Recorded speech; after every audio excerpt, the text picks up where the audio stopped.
Hello दोस्तों, welcome to my channel. और आज हम लोग यहाँ पर स्टार्ट करने वाले हैं क्लास 9 मैथ्स 2 का सर्कल चैप्टर, जिसका प्रैक्टिस सेट 6.1 का क्वेश्चन नंबर 1 दिया है। देखो, क्वेश्चन मैं आपको एकदम सिंपल सा समझाऊंगा। पहले क्वेश्चन समझ लो, उसके बाद हम लोग यहाँ पे सॉल्यूशन स्टार्ट करेंगे, मतलब हम लोग समझना स्टार्ट करेंगे। पहले क्वेश्चन क्या है, वहाँ पर बोला है कि आपके पास एक सर्कल है। क्या है? सर्कल है। सर्कल पे एक कॉर्ड दिया है ए बी। अब कॉर्ड क्या होता है? ये लाइन, ये जो देखो दो सर्कल के दो पॉइंट पे से एक लाइन बना रहे हैं, तो ये हमारी बन जाएंगी कॉर्ड। तो यहाँ पर उसको नाम दे दूंगा ए और बी। तो एक सर्कल बना दिया, उस पर एक कॉर्ड बना दिया, ये ए बी। ठीक है। और जब सर्कल बना रहे हो तो एक सेंटर बनता है, ये तो पता है, तो ओ आपका सेंटर हो जाएगा। ठीक है। अब आगे उन्होंने क्या बोला है कि ये जो सेंटर है और ये जो कॉर्ड है, इन दोनों के बीच का जो डिस्टेंस है वो कितना है? 8 सेंटीमीटर का है। कितना है? 8 सेंटीमीटर का है। तो मैंने क्या कर दिया, ओ से लेके यहाँ पर एक लाइन खींच दिया, जिसका नाम रख दूंगा सी। क्या नाम रख दूंगा? सी। बात समझ में आ रही है? एकदम सिंपल सी बात है। ओ से लेके सी का डिस्टेंस है 8 सेंटीमीटर।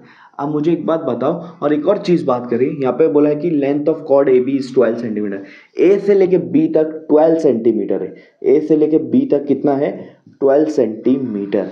अब जो ओ से मैंने लाइन सी तक खींचा है, ये कॉर्ड के एकदम बीच में आएंगी, ए बी के एकदम बीच में आएंगी। तो मतलब आपके ए बी के बीच में क्या हो जाएगा? ए सी।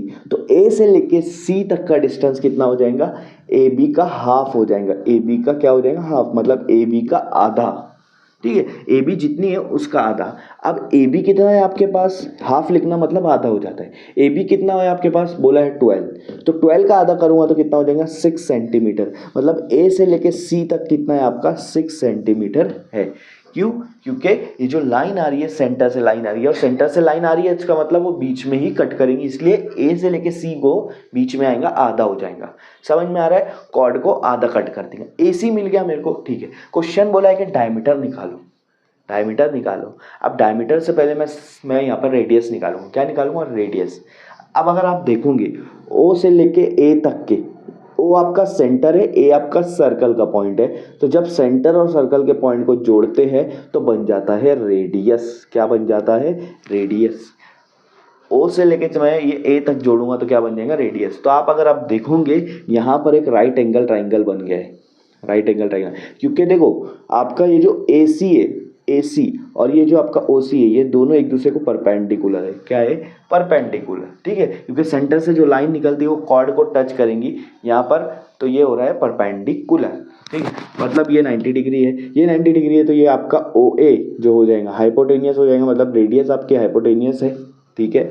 ए से सी तक के अभी हमने निकाला कितना है? 6 सेंटीमीटर है। और ओ से सी तक के 8 सेंटीमीटर। तो ओ से ए निकालो। अब आपके पास है राइट एंगल ट्राइंगल, तो आप क्या यूज कर सकते हो? Pythagoras theorem. Pythagoras theorem, right angle triangle में दो साइड दी हुई रहती है, तो तीसरी साइड निकल जाती है पाइथागोरस थ्योरम से। तो आपको यहाँ पर पहले लिखना है कि इन ट्राइंगल, कौन से ट्राइंगल में? ओ ए सी ट्राइंगल में। ओ ए सी ट्राइंगल में use Pythagoras theorem. Use Pythagoras theorem. तो हम लोग यहाँ पे पाइथागोरस थ्योरम को यूज करेंगे। अब सबसे पहले आपको यहाँ पर देखना है कि हाइपोटेनियस क्या है। तो जहाँ 90 डिग्री उसके सामने वाला हाइपोटेनियस होता है, तो ओ ए आपका हाइपोटेनियस है, उसको एक साइड लिख लो, फिर इक्वल टू लिखो। अब बची हुई दो साइड आपके पास ओ सी है और ए सी है, इन दोनों को दूसरी साइड लिखो, ओ सी और ए सी को, और उसको प्लस कर दो। अब तीनों के ऊपर आपको स्क्वायर लगा देना है। ये आपका पाइथागोरस थ्योरम है। क्या है? Pythagoras theorem. ओ ए तो आपको फाइंड करना है, इसलिए उसको वैसा का वैसा रखो, ब्रैकेट में डाल लो, सबको सबको ब्रैकेट में डाल लो। ओ सी कितना है? ओ से लेके सी 8 सेंटीमीटर है, तो 8 का स्क्वायर, क्योंकि यहाँ पे ओ सी का स्क्वायर दिया है। ओ सी 8 है, 8 का स्क्वायर। ए सी कितना है? 6, उसके ऊपर स्क्वायर लगाना है क्योंकि वहाँ पर स्क्वायर दिया है। ठीक है। 8 का स्क्वायर कितना होता है? 64। 6 का स्क्वायर कितना होता है? 36। आपको मिलेगा ओ ए का स्क्वायर। 64 में अगर मैं 36 मिलाऊंगा तो मुझे मिल जाएगा ओ ए का स्क्वायर। 64 प्लस 36 कितना होता है? 100 होता है। 64 प्लस 36 कितना होता है? 100 होता है। ठीक है। अब मुझे तो ओ ए चाहिए, ओ से लेके ए का डिस्टेंस चाहिए ताकि मुझे रेडियस मिल जाए। ओ से लेके ए कितना है आपका? रेडियस है, तो ओ से लेके ए के ऊपर लिख दूंगा रेडियस। तो रेडियस का स्क्वायर कितना आ रहा है? 100। अब ये स्क्वायर जो है उसको दूसरी तरफ लाऊंगा। जब स्क्वायर उधर जाता है तो बन जाता है रूट। क्या बन जाता है? रूट। तो 100 का रूट कितना आ जाएगा आपका 10 सेंटीमीटर आ जाएगा, क्योंकि 10 का स्क्वायर ही 100 होता है, इसलिए 100 का रूट क्या आएगा 10। इसका मतलब रेडियस कितना आया आपका 10 सेंटीमीटर आया। रेडियस कितना आया 10 सेंटीमीटर। मुझे क्या चाहिए था डायामीटर। और डायामीटर क्या होता है, जब किसी रेडियस को डबल कर दोगे, रेडियस को अगर आप 2 से मल्टीप्लाई कर दोगे तो डायमीटर हो जाएगा। रेडियस आधा होता है, डायमीटर पूरा होता है, मतलब जितना भी रेडियस आया उसको डबल कर दोगे तो डायमीटर मिल जाएगा। तो रेडियस कितना आया मेरे पास 10 आया, उसको मैं डबल कर दूंगा, 2 से मल्टीप्लाई कर दूंगा तो मुझे मिल जाएगा डायमीटर। तो डायमीटर आ जाएगा 20 सेंटीमीटर, क्योंकि यहाँ पे सब सेंटीमीटर में, इसलिए मैं इसको सेंटीमीटर में निकाला। तो मिल गया आपको डायमीटर। तो diameter of the circle is 20 centimetre. ये क्वेश्चन आपका यहाँ पे कंप्लीट होता है।